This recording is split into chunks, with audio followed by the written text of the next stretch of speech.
air garam di atas loyang. Jawab salam kayaknya masih kurang. Sekali lagi, assalamualaikum warahmatullahi wabarakatuh.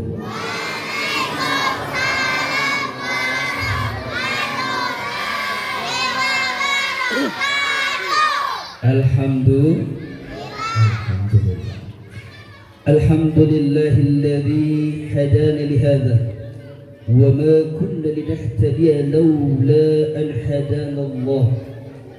Ashhadu an la ilaha illallah wahdahu la syarika lah wa ashhadu anna Muhammadan abduhu wa rasuluhu la nabiyya ba'dah. Allahumma salli wa sallim wa karim wa barik ala sayyidina wa habibina wa syafi'ina wa qurrati a'yunina wa maulana Muhammadin wa ala alihi wa sahbihi ajmin, amma ba'd. Yang saya hormati pemerintah setempat atau yang mewakili dari pihak kecamatan, yang saya hormati Bapak Kapolsek, yang saya hormati Bapak dan Ramil atau yang mewakili, yang saya hormati, saya banggakan sahabat saya Ustadz Ikhtiar Syah. Beliau adalah satu alumni alma mater di perguruan tinggi yang sekarang menjadi Universitas Islam Negeri Dato' Karamo Palu. Insyaallah kita doakan beliau sebagai anggota DPRD Kabupaten Morowali Utara tetap konsisten, amanah untuk memperjuangkan suara-suara rakyat. Amin ya rabbal alamin. Kemudian yang saya hormati Kepala Madrasah Ibtidaiyah Negeri Morowali Utara ataupun beserta ketua komite dan alumni keluarga besar MIN Morowali Utara. Kemudian yang saya hormati para ustadz, tokoh agama, tokoh masyarakat, Bapak Ibu yang mungkin saya tidak bisa sebutkan satu persatu, tapi insya Allah di tempat ini sama-sama Allah angkat derajat kita, sama-sama Allah muliakan kita dengan izin Allah Subhanahu wa Ta'ala. Spesial buat anak-anakku tercinta, siswa-siswi Madrasah Ibtidaiyah Negeri. Insya Allah kalian semua menjadi generasi harapan bangsa dan insya Allah menjadi orang-orang yang profesional. Amin ya rabbal alamin. Bapak Ibu jamaah dirahmati Allah Subhanahu wa Ta'ala, pertama-tama kita bersyukur kepada Allah atas segala nikmat, rahmat dan karunia yang Allah limpahkan kepada kita. Limadha, kenapa kita mesti bersyukur Ustaz? Sekarang ini banyak orang bersyukur tetapi hanya lisan semata. Sementara dalam Al-Quran, la in syakartum la azidannakum wa la in kafartum inna adzabi lasyadid. Bukti hakikat syukur itu sendiri adalah engkau ungkapkan kalimat syukur, mengucapkan kalimat alhamdulillah, dan tunjukkan sikap kita untuk taat, konsisten beribadah kepada Allah Subhanahu wa Ta'ala. Semoga kita semua tergolong orang-orang yang bersyukur di hadapan Allah. Amin ya rabbal alamin. Salawat dan salam kita kirimkan kepada suri teladan kita, panutan kita, manusia yang sampai saat hari ini tidak pernah kita berjumpa, manusia yang sampai pada saat ini kita tidak pernah melihat wajahnya, kita tidak pula hidup di zaman beliau, tetapi sampai hari ini Bapak Ibu, hati kita, iman kita masih tetap meyakini beliau Muhammad sallallahu alaihi wasallam benar adalah utusan Allah Subhanahu wa Ta'ala. Allahumma salli ala Muhammad wa ala ali sayyidina Muhammad. Dan insyaallah kelak kita semua mendapatkan syafaat dari Rasulullah sallallahu alaihi wasallam. Amin ya rabbal alamin. Bapak Ibu yang dirahmati Allah Subhanahu wa taala. Maulid pada intinya adalah bagaimana kita mengenang peristiwa perjalanan sosok manusia yang mulia, yaitu Nabi Muhammad SAW. Pertanyaannya adalah, banyak orang yang mengaku cinta kepada Nabi, tapi datangnya setahun sekali. Nanti kapan itu Ustaz? Nanti ada kegiatan maulid baru cinta dengan dia.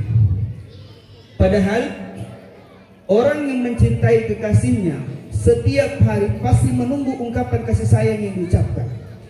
Seorang suami akan cinta kepada istrinya ketika keluar kata-kata dan perilaku kasih sayang kepadanya. Begitupun sebaliknya, kita sebagai umat Rasul, sebagai umat Nabi, kadangkala cinta Nabi setahun sekali. Kapan itu Ustaz? Kalau ada acara maulid. Inna Allah malaikatahu yusalluna 'alan nabi ya ayyuhalladzina amanu sallu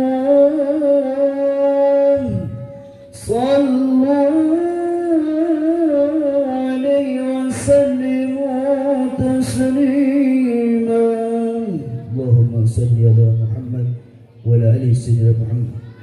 Sallallahu ala Muhammad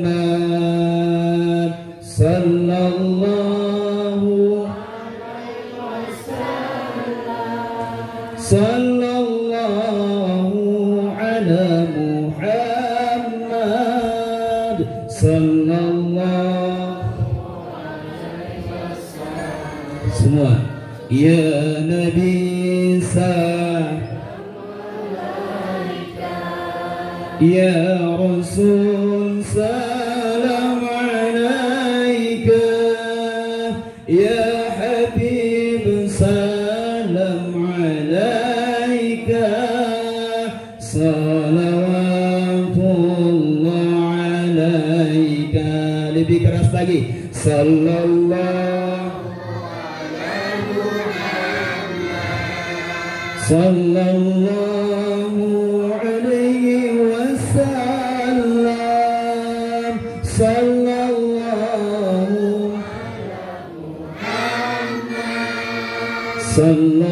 sallallahu alaihi wasallam.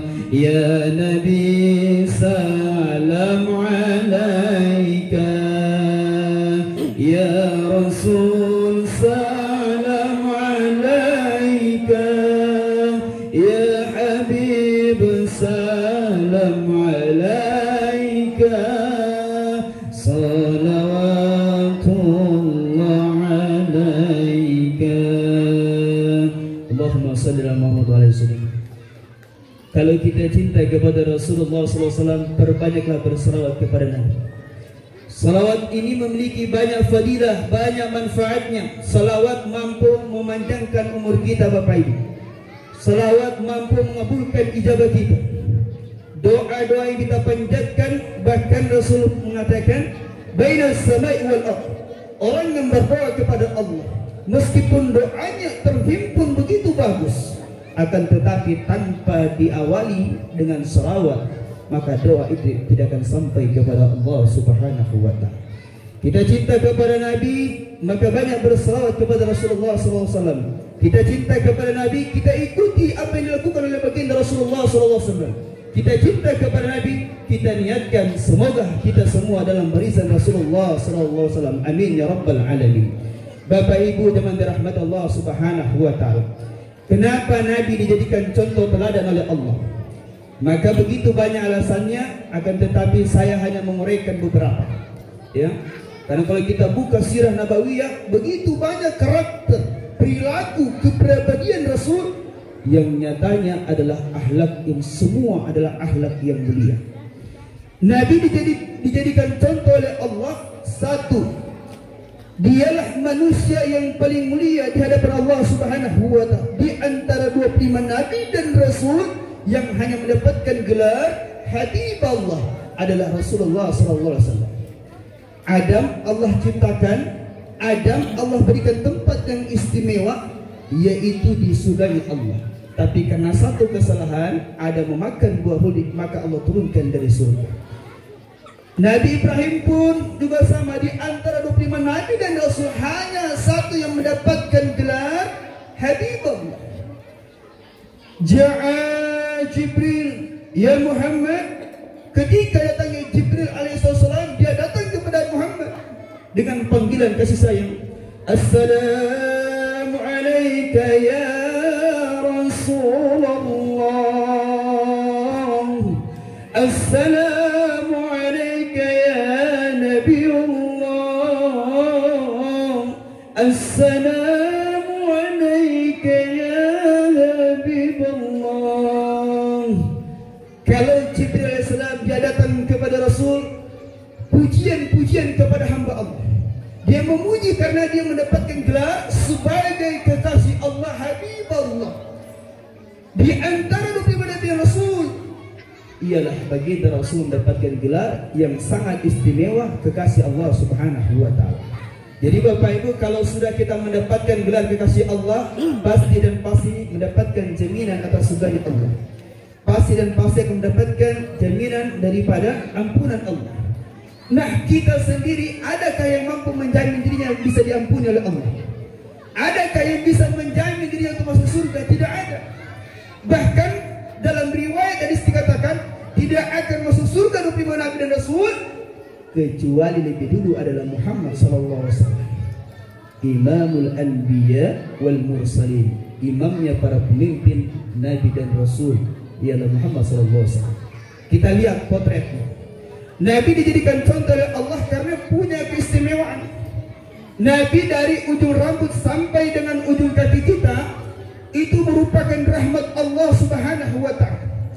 Suatu ketika perjalanan Rasulullah SAW hijrah dari kota Madinah bersama dengan sahabat beliau yang bernama Abu Bakar As-Siddiq radhiyallahu anhu.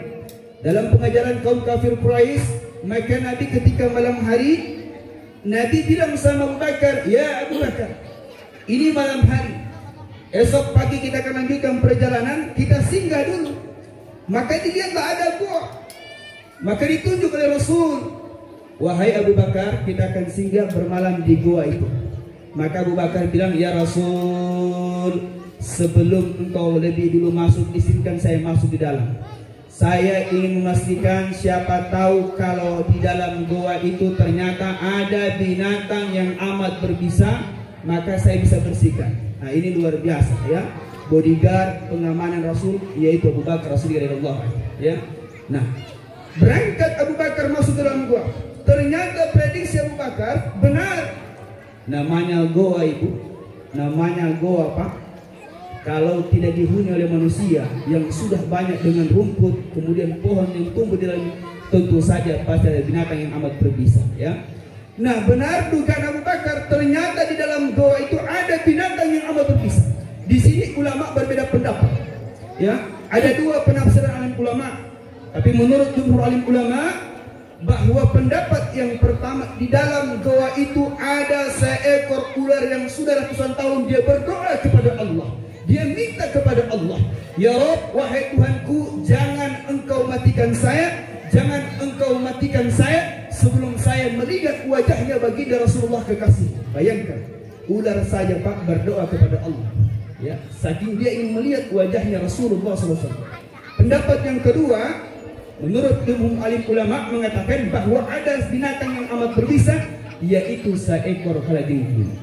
Dari sini bisa kita ambil satu kesimpulan bahwa di dalam goa itu benar ada binatang yang amat berbisa yang menggigit atau menyengat tangan Abu Bakar.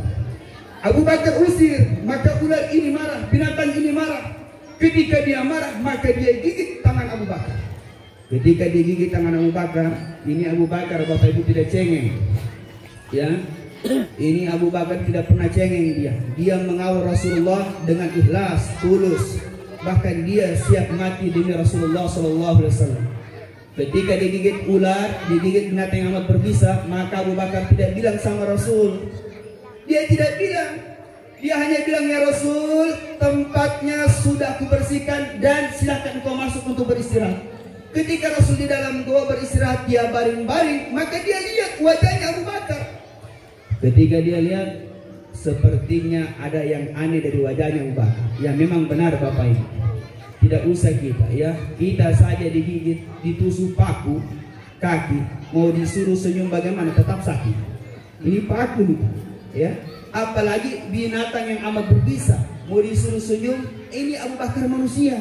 Dia rasakan bagaimana sakitnya, bahkan bengkak tangannya masih ada bisanya. Tapi dia tidak bilang sama Rasul. Tapi Rasul parang, dia lihat wajah Abu Bakar, dia tanya, "Ma baluka ya Abu Bakar?" Wahai Abu Bakar, ada apa denganmu sebenarnya? Apakah engkau tidak mau mengikutiku untuk hijrah? Apakah engkau ingat anak dan istrimu? Apakah engkau ingat harta bendamu?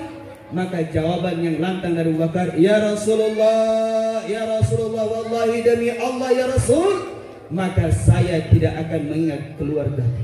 Saya tidak akan ingat istri dan anakku. Saya tidak akan ingat daripada harta bendaku. Saya ikhlas tinggalkan tanah kelahiranku. Saya niat untuk mati bersamamu ya Rasulullah. Saya niat untuk berjuang bersamamu ya Rasulullah. Sama-sama untuk menegakkan kalimat Allah Subhanahu wa ta'ala. Bahkan saya siap untuk mati di hadapan ya Rasul. Bayangkan ini Abu Bakar. Lantas kata Rasul, saya melihat ada sesuatu yang kau sembunyikan. Apa kata Abu Bakar? Ya Rasul, tadi saya bersihkan itu goa, ternyata di dalam goa itu ada binatang yang amat berbisa. Dia sengat saya punya tangan.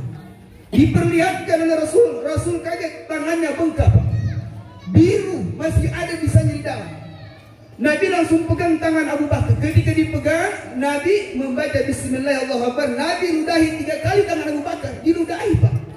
Maka ketika Nabi ludahi Bismillahirrahmanirrahim, maka seketika itu tangan Abu Bakar yang tadinya bengkak, yang tadinya masih berbisa, keluar bisanya dengan sendirinya. Yang tadinya bengkak langsung turun kempesnya seperti sedia kala normal kembali. Masya. Ini ludah Nabi Pak.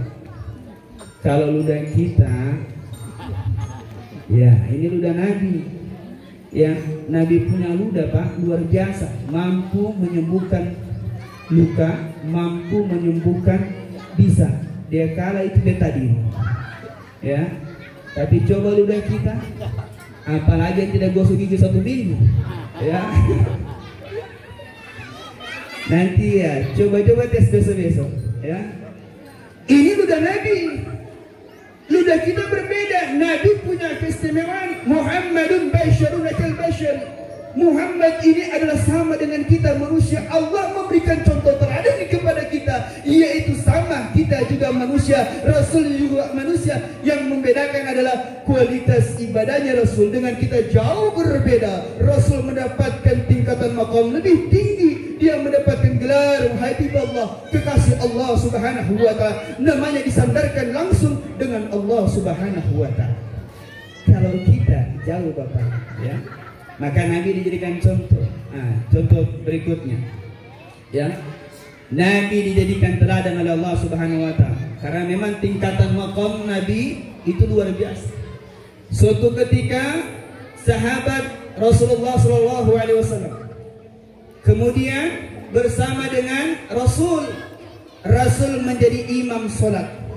Ketika imam sholat Rasul, sahabat di belakang menjadi makmum. Rasul membaca surat Al-Fatihah.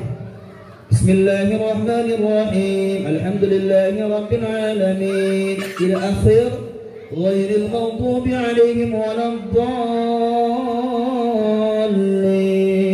Amin.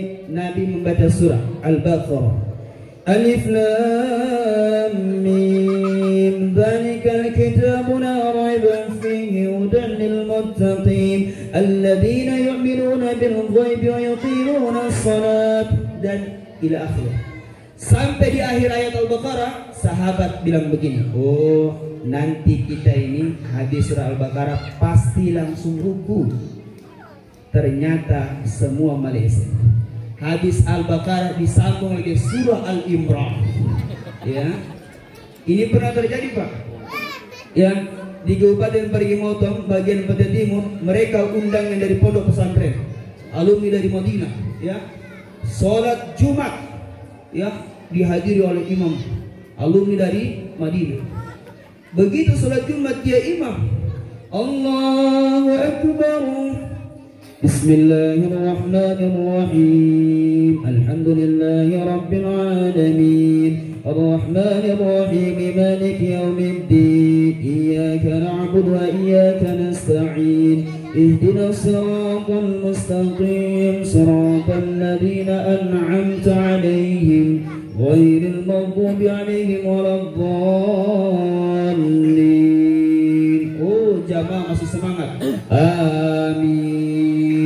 Bismillahirrahmanirrahim. Yasin wal Qur'anil Hakim. Mulai goyang jamaah. Yasin dibaca ini Pak. Ya, Yasin kurang lebih 86 ayat ya. Ustaz ya. Yasin kurang lebih 86 ayat. Dibaca. Baru dia baca Masya Allah. Yasin wal Qur'anil Hakim. Innaka laminal mursalin ala siratin mustaqim. Ini jamaah 10 ayat masih kuat. 20 ayat geleng-geleng kepala. Begitu masuk ayat 40 sudah mulai goyang lutut. Ya. Sampai selesai dia ini imam bangga. Yang pertama Yasin dia baca rakaat pertama, begitu rakaat kedua dia baca surat Al-Kahfi. Ya. Ini kejadian ya. Oh, begitu selesai dia salam. Assalamualaikum warahmatullah. Assalamualaikum warahmatullah. Kaget dia. Tiada jamaah. Bubar jamaah. Dia lihat hanya satu anak kecil. Dia tanya, "Nah, kenapa kau tidak pulang?" Dia bilang, "Ustaz, saya ini tukang kasih mati mic. Saya ini tukang kasih mati Tuhan. Apa namanya? Sound system itu. Kalau Ustaz sudah selesai, semua pulang juga saya." Bayangkan Bapak ini baru uji tes. Ini Nabi berdiri sampai berjam-jam Nabi berdiri. Nabi berdiri bukan 1-2 jam, 8 jam berdiri. Rukuknya Nabi pun baca surah, sujudnya Nabi pun baca surah. Kita imam baru baca surah-surah Ad-Duha sudah mengomel di belakang, goyang kaki, gemetar tangan. Kenapa? Bukan karena sujud Ustaz, tapi karena pengaruh makan sehingga asam urat. Bayangkan. Makanya kita jauh berbeda dengan Rasul. Muhammadun basyarun lakal basyari. Muhammad itu kualitasnya di hadapan Allah, tingkatan makamnya sangat dekat dengan Allah, bahkan namanya pun disandarikan dengan Allah Subhanahu wa ta'ala. Maka hebatlah Rasulullah dijadikan contoh oleh Allah Subhanahu wa ta'ala. Pada zaman dahulu kala,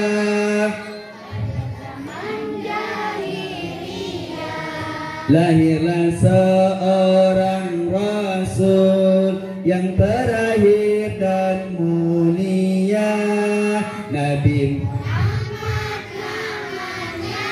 Siti Aminah ibunya, Abdullah nama Madinah tempat tinggalnya.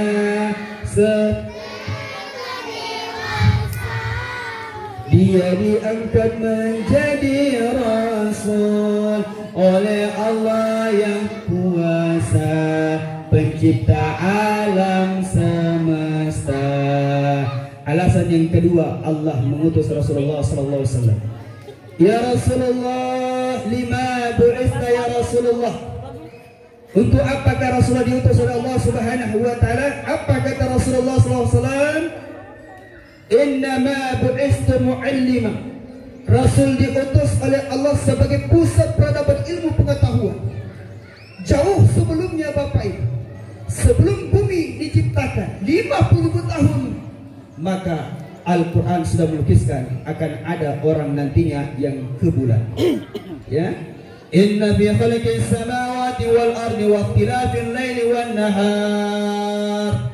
Jauh sebelum bumi diciptakan oleh Allah, Allah sudah bilang akan ada nantinya manusia yang ke bulan. ternyata benar. Siapa dia? Yang ke bulan, ya. Ya, saya masih ingat itu Neil Armstrong dan sahabatnya, ya. Saya tidak tahu, ya, saya lupa. Soalnya sudah. Dan ternyata Al-Quran ini luar biasa. Rasulullah ini pusat peradaban ilmu pengetahuan, dan kunci kesuksesan ilmu dunia ada pada Al-Quran. Nah, sementara Al-Quran ketika ditanya Isa, wahai Isa, seperti apa akhlak baginda Rasul? Apa jawab Isa? Kana khuluqul Quran. Apabila kalian ingin melihat akhlak Rasul, maka baca Al-Quran, pahami Al-Quran, dalami Al-Quran, amalkan isi daripada Al-Quran. Itulah akhlak karakter baginda Rasulullah sallallahu alaihi wasallam. Maka Bapak Ibu jemaat dirahmati Allah Subhanahu wa taala, saya bangga bisa hadir di tempat ini. Ya, Madrasah Ibtidaiyah Negeri, mengenang bagaimana saya dulu waktu peristiwa SD. Ini jauh berbeda Bapak Ibu. Dunia pendidikan sekarang, kalau hanya berdasarkan pendidikan agama Islam seperti sekolah umum, punya keterbatasan Bapak Ibu. Guru agama di setiap SD, SMP, SMA itu hanya masuk dalam seminggu 1 kali tiap kelas. Itu pun waktunya tidak sampai 60 menit, yaitu dipotong ada 40 menit, ada 45 menit.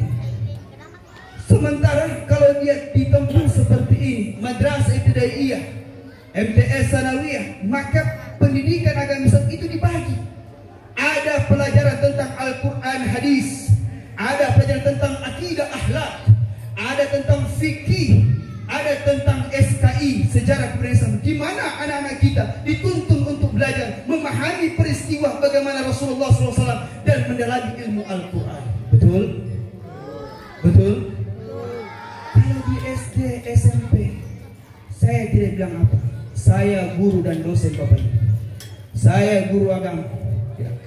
Saya baru GR, guru profesional tahun kemarin. Alhamdulillah predikat terbaik saya dapat. Ya, kita ini di tingkat SD SMP yang agama hanya 1 kali 1 minggu. Apakah mampu mendidik karakter anak kita? Tidak mampu. Maka berbahagialah orang tua yang apabila memasukkan anaknya di madrasah ibtidaiyah, madrasah sanawiyah, jangan ragu, ketinggalan tidak akan ketinggalan. Kenapa? Karena sesungguhnya Al-Quran tidak akan pernah ketinggalan. Al-Quran justru berkesinambungan dengan peradaban-peradaban kemajuan teknologi yang ada. Rasulullah SAW, kita lihat bagaimana pola kepemimpinan, pola pendidikan Rasul. 13 tahun Rasulullah SAW sukses di kota Mekah. Setelah sukses di kota Mekah, Rasul hijrah ke kota Madinah 10 tahun, maka sukses pendidikan di sana. Maka tidak hanya sampai di kota Mekah dan Madinah Bapak Ibu, 13 tahun waktu yang cukup lama, 10 tahun di Madinah. Maka kita mengenal sampai saat ini Rasul tidak pernah sampai kepada kita, sahabat tidak pernah sampai kepada kita, tapi berkat ajaran baginda Rasulullah SAW menaikkan ilmu tauhid 13 tahun di kota Mekah dan 10 tahun di kota Madinah, maka Islam sampai masuk kepada kita semua. Alhamdulillah. Kalau kita hidup di zaman Rasul Bapak Ibu, luar biasa. Hanya karena mempertahankan kalimat syahadat, maka kita siap ikut perang bersama Rasulullah SAW. Ini kita tidak zaman perang, tidak ada yang panggil untuk perang. Azan berkumandang ke sana kemari. Hayya 'alas shalah. Oh, dia dengar azan, tapi dia gosok dengan ayam. Hayya 'alas shalah.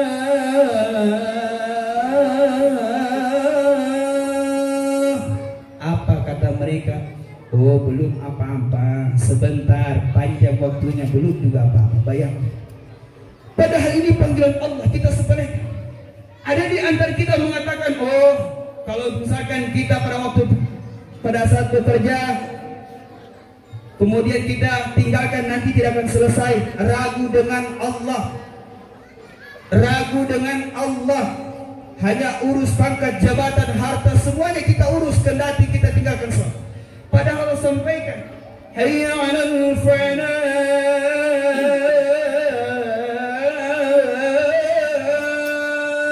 Mereka yang senantiasa meninggalkan pekerjaan mereka menuju kepada panggilan Allah, tidak sedikit hatinya untuk tertipu dengan kehidupan dunia. Mereka tetap angkat kedua tangan mereka, ruku, sujud di depan Allah Subhanahu subhanahu wa ta'ala. Kata Allah, hayyalal falah, mereka adalah orang-orang yang memperoleh kemenangan yang nyata di hadapan Allah subhanahu wa ta'ala. Insya bayangkan. Maka Bapak Ibu yang dirahmati Allah subhanahu wa ta'ala, Rasul dijadikan teladan oleh Allah, contoh terbaik oleh Allah sebagai pusat peradaban ilmu pengetahuan. Kemudian kita lihat bagaimana kalau manusia tidak punya ilmu pengetahuan. Ada satu studi kasus dari ini kisahnya. Suatu ketika supir dengan karnet Bapak Ibu ya. Supir ini kita tahu bersama bahwa orang yang senantiasa mengendarai mobil. Karnet ini adalah orang yang biasa membantu pekerjaan supir. Artinya yang kalau dia ada penumpang naik Pak, naik.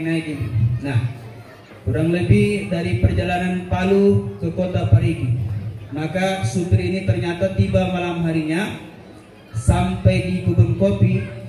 Mereka singgah, ternyata sudah selesai waktu sholat maghrib. Tidak ada lagi orang yang sholat maghrib. Kata supir, karnet kita singgah sholat dulu. Karnetnya bilang begini, dia bilang, aduh tidak usah. Supirnya bilang, jangan karnet, ini sholat ini meskipun kita telat, karena dia adalah kewajiban kita di hadapan Allah yang harus ditunaikan. Maka supir dan karnet turun, mereka ambil air wudhu. Setelah ambil air wudhu, mereka masuk di masjid yang ada di kebun kopi. Setelah itu mereka bilang, supir bilang begini sama karnet, sejujurnya saya ini baru ini juga sholat. Kemudian karnet bilang, kalau begitu saya juga baru ini sholat. Saya punya sholat kadang-kala Jumat, kadang-kala Jumat depan, kadang-kala 1 minggu lah 1 kali Jumat. Tiba-tiba mereka dapat hidayah, insya dua-dua ya, sholat di masjid kebun kopi. Supir bilang, karnet, kok mau jadi imam? Dia bilang, ente jadi imam karnet. Karena bilang, aduh, jangan saya. Aduh, kita ini cuma karnet. Kita ini cuma bagian belakang. Ente sopir bagian depan. Ente pemimpin, kita bagian belakang. Di mana-mana sopir itu berada di depan. Supir bilang, karnet, saya ini cuma Al-Fatihah saya hafal. Dia bilang ini karnet, oh, lebih soal saya. Saya tidak hafal Al-Fatihah, surah pendek apalagi. Surah pendek ada tapi tidak seberapa. Sementara Al-Fatihah merupakan rukun daripada sholat, wajib harus dibaca. Maka maju supir menjadi imam. Ini pertama kalinya ya. Angkat takbir. Allahu Akbar. Bismillahirrahmanirrahim. Alhamdulillahi Rabbil Alamin. Ar-Rahmanir Rahim. Maliki Yawmiddin. Iyyaka na'budu wa iyyaka nasta'in. Ihdinas siratal mustaqim. Siratal ladzina an'amta 'alaihim ghairil maghdubi 'alaihim waladdallin.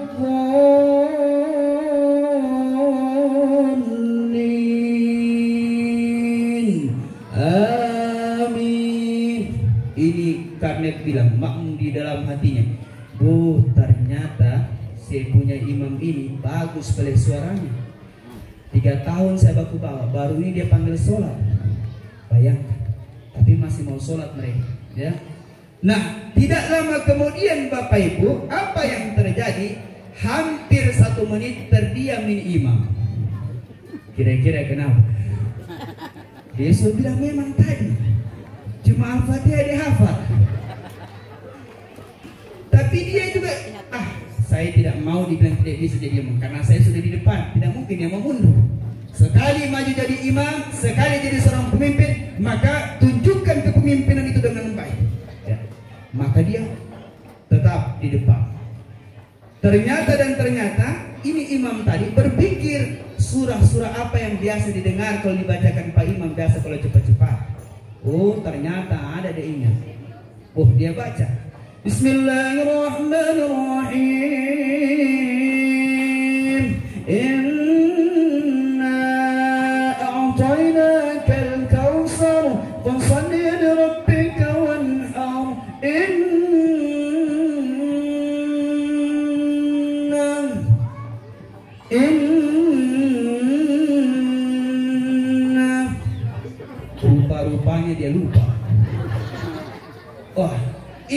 makmum di belakang dia bilang begini.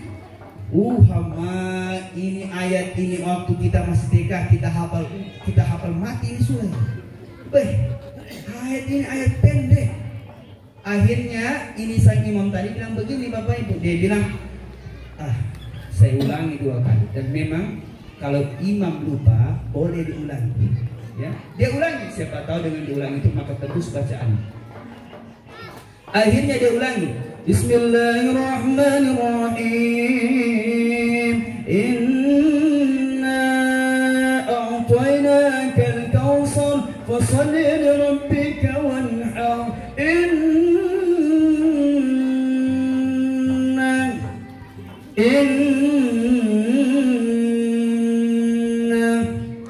Ini makmum di belakang. Aduh, bagaimana ini? Tidak sampai-sampai. Ternyata makmum di belakang bilang begini, kalau dia ulangi 1 kali saya sambung dari belakang. Ya, dan ini ternyata boleh ya. Kalau imam lupa, makmum boleh menyambung dari belakang, ya. Akhirnya connect dengan imam tadi Bapak Ibu. Dia ulangi menjadi 3 kali. Bismillahirrahmanirrahim. Inna a'tainakal kautsar fashalli li rabbika wanhar.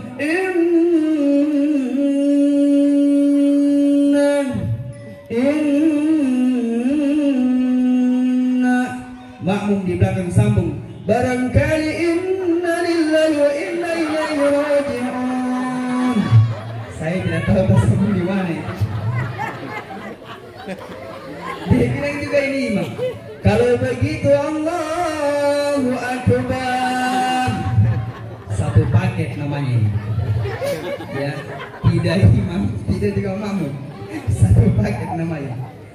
Apa yang kita bisa ambil dari cerita ini? 1, orang kalau beribadah kepada Allah tanpa ilmu pengetahuan maka ibadah pun jadi salah.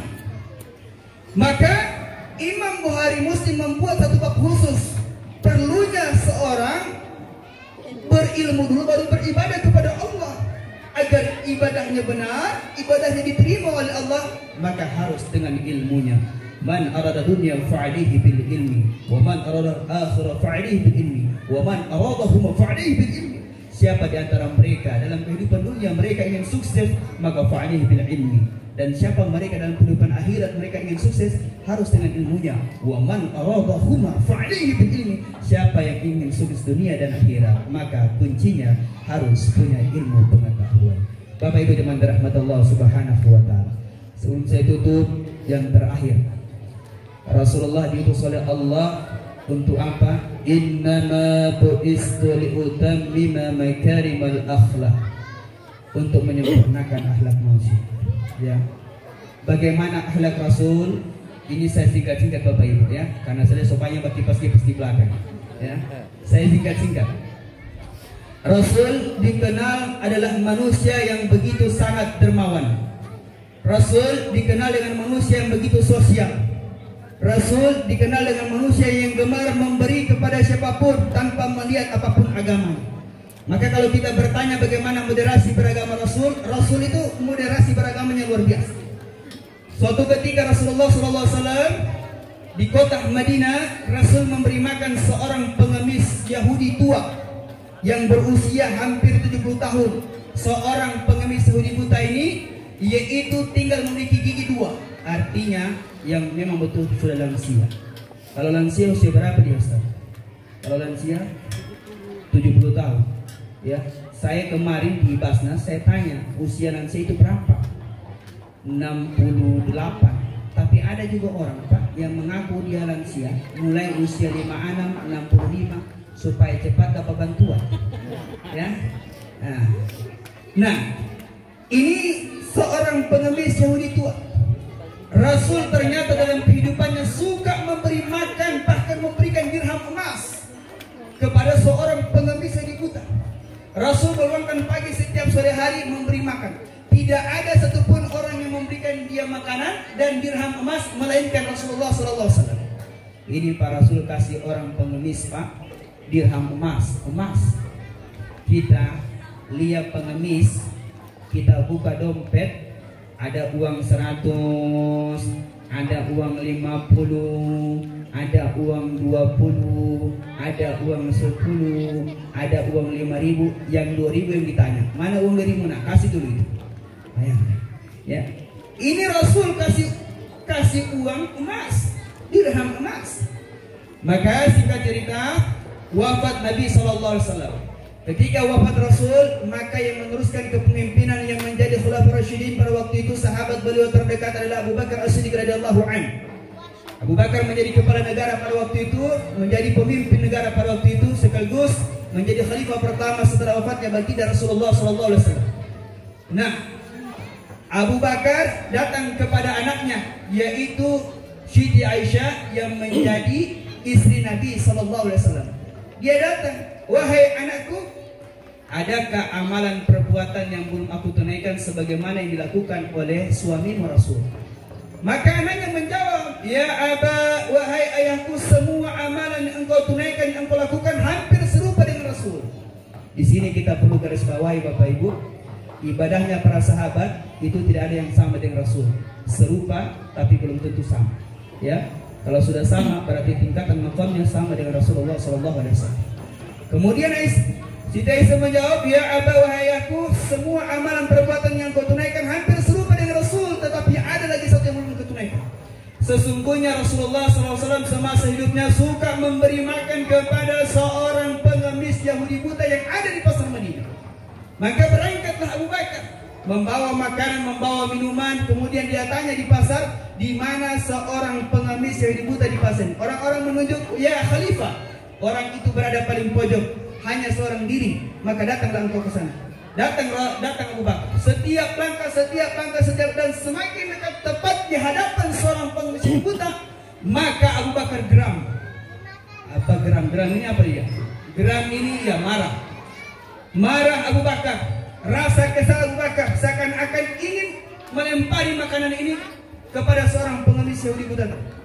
Kenapa geram? Ternyata yang keluar adalah cacian, makian, hinaan terhadap Rasulullah SAW. Nabi dicaci, Nabi dimaki. Dalam sebuah riwayat kalimat tersebut, cacian, jangan kau percaya Muhammad, dia seorang pendusta.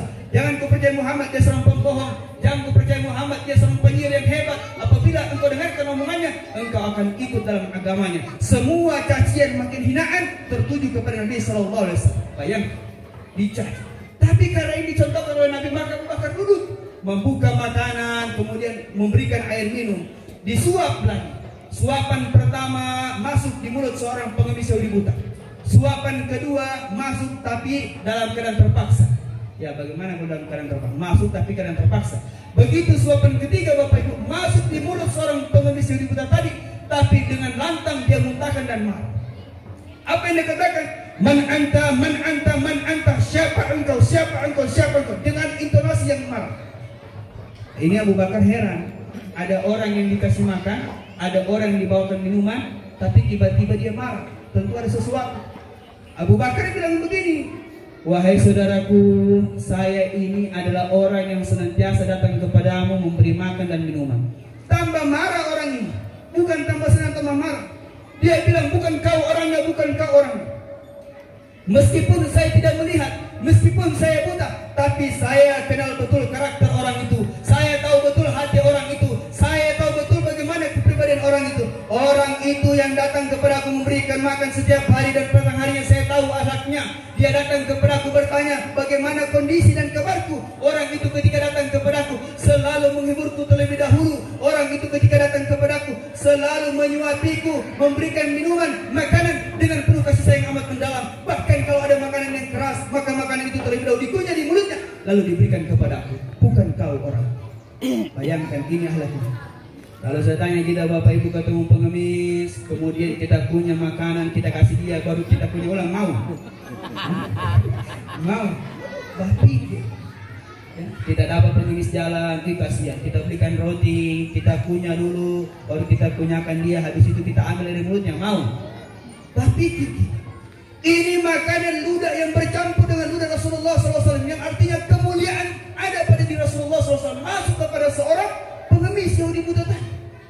Bayangkan ketika dijelaskan bagaimana akhlak Rasul, karakter Rasul, kepribadian Rasul, maka Abu Bakar tadi takjub. Apa yang dikatakan Abu Bakar? Aku tidak mampu mengikuti apa yang dicontohkan oleh Rasulullah SAW. Ditanya Abu Bakar, siapa engkau sebenarnya? Abu Bakar menjawab, aku adalah Amirul Mukminin, aku adalah Khalifah Rasyidin. Kemudian ditanya Abu Bakar, ya Amirul Mukminin, siapa orang yang senantiasa memberi makanku setiap pagi dan sore hari? Kemana dia? Kenapa tidak lagi dia yang membawakan makananku? Kenapa engkau yang menggantikannya? Maka dijawab Bapak Ibu, wahai saudaraku sekalian, tahukah kalian yang memberikan makanan engkau setiap pagi dan sore hari, yang menyuapi engkau setiap waktu dia datang menyempatkan dirinya, yang datang kepada engkau memberikan dirham emas, yang datang kepada engkau yang menghiburmu, maka 2 hari yang lalu dia telah meninggal dunia. Ketika disebut meninggal dunia Bapak Ibu, maka pengemis buta Yahudi ini menangis histeris. Menangis dia tanpa sadar, air matanya jatuh ke tanah dan berkata, ya Amirul Mukminin, wahai Abu Bakar, aku tidak pernah berjumpa orang sebaik dia, aku tidak pernah bertemu orang sebaik dia. Sungguh luar biasa akhlak beliau, sungguh luar biasa keberanian beliau. Beliau mau meluangkan waktunya. Begitu banyak orang yang lewat lalu di pasar ini, tidak satupun yang mau peduli denganku. Begitu banyak orang yang melihatku, tidak mau satu peduli pun yang mau menyempatkan waktu memberi makan denganku. Sungguh mulia akhlak orang itu. Baru dia tanya Abu Bakar, wahai Amirul Mukminin, wahai Abu Bakar, maukah engkau memberitahu siapa sosok orang yang begitu baik kepadamu? Ya Amirul Mukminin, maukah engkau memberitahu siapakah sosok yang mulia, yang baik itu, yang telah rela menolongku, yang mau menyempatkan waktu denganku, yang mau menghiburku, bahkan memberikanku kasih sayang amat mendalam, tidak pernah aku dapatkan sedikit pun kecuali dengan orang itu. Siapakah dia, wahai Abu Bakar? Maka tiba-tiba Bapak Ibu, Abu Bakar mengatakan, dia adalah Sayyidina Muhammad Rasulullah sallallahu alaihi wasallam. Dia adalah Sayyidina Muhammad Rasulullah sallallahu alaihi wasallam. Dia adalah Sayyidina Muhammad Rasulullah sallallahu alaihi wasallam. Maka tiba-tiba pecah tangisan seorang pengemis itu. Pecah tangisannya Bapak Ibu, lebih hebat daripada tangisan yang pertama. Dia berkata dengan tangisan itu, ya Amirul Mukminin, ya Khalifah Rasyidin, wallahi aku telah menghujatnya, aku telah memakinya, aku telah menghinanya, aku telah mengatai-ngatai yang tidak-tidak. Akan tetapi setiap cacian, setiap makian, setiap hinaan aku berikan kepadanya, tidak satu pun terbalas, tidak sedetik pun terbalas. Akan tetapi yang dibalas kebaikan demi kebaikan. Beliau rela memberi makan kepadaku, beliau rela menyempatkan diri untukku, bahkan beliau mau menyuapiku. Apabila ada makanan yang keras, maka makanan terlebih dahulu dihaluskan di mulutnya, lalu diberikan kepadaku. Sungguh mulia akhlak Rasulullah sallallahu alaihi wasallam. Maka Bapak Ibu dengan dirahmati Allah Subhanahu wa taala, dari cerita tadi, maka seorang pengemis yang buta masuk Islam karena akhlak karakter baginda Rasulullah sallallahu alaihi wasallam. Sallallahu ala Muhammad, sallallahu alaihi wasallam, sallallahu ala Muhammad, sallallahu alaihi wasallam. Rasulullah adalah manusia terhebat Bapak Ibu dengan rahmat Allah Subhanahu wa taala. Saya ingin berbagi cerita Bapak Ibu. Saya mengamalkan kalimat selawat ini luar biasa. Saya tidak pernah meninggalkan selawat sebelum saya tertidur. Bapak Ibu, pahalanya luar biasa. Tapi ini kisah nyata saya. Saya berselawat kepada Rasul. Saya niatkan, ya Allah, jangan engkau wafatkan hamba ya Allah sebelum hamba bisa melihat makam baginda Rasulullah SAW. Ya Allah, hamba rindu kepada baginda Rasulullah. Minimal hamba bisa melihat makam untuk mengenang bagaimana peristiwa perjuangan Rasul. Alhamdulillah, Allah tidak langsung mengabulkan doa saya Bapak Ibu. Allah tidak langsung mengabulkan doa saya. Kurang lebih hampir 3 tahun saya bermunajat kepada Allah, berdoa kepada Allah. tiba-tiba Allah utus orang yang baik. Dia bilang, Ustaz, kita berangkat sama-sama membawa jemaah umrah.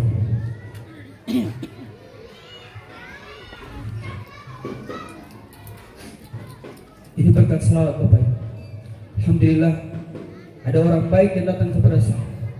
Dia bilang, kita berangkat Ustaz, insyaallah 10 Oktober kita berangkat untuk menunaikan ibadah umrah, membersamai jemaah dari kota Palu sekitar 30 orang dan akan berkumpul di Jakarta nanti tanggal 10 Oktober.